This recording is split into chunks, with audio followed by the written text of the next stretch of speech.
So the most thrilling matches in this World Cup have featured the associate members, the non-test playing teams. And the most boring matches in this World Cup have featured the test playing nations. Yet, the ICC insists on having a 10-team World Cup in 2019. So what's all this fuss about, especially in the light of the excellent performances of the associate teams? Let's ask and speak and chat with Bharat Sundaresan, the special correspondent of the Indian Express. Welcome to the show, Bharat. Thanks, Chandresh.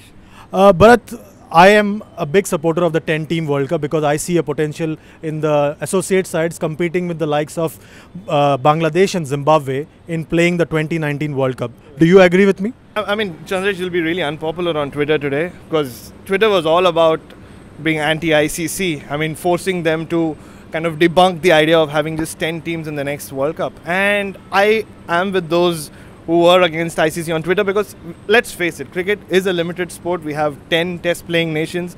I mean, it's been going on for what, 130 years now, and we could just manage 10 test playing nations.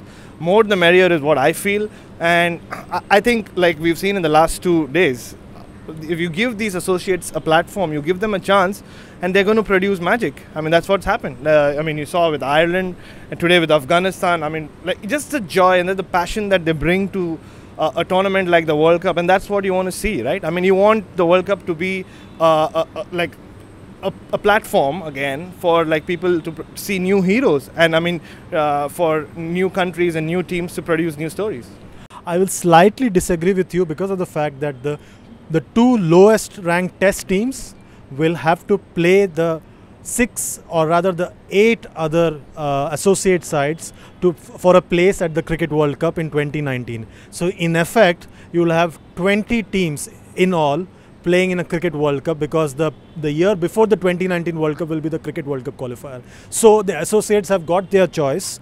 They will be competing against the likes of Bangladesh and Zimbabwe or even your favorite West Indies for a place at the 2019 World Cup. That's a fair enough contest in my view. But we've had, I mean, World Cup qualifiers before. I mean, and we've had 16-team and 14-team tournaments.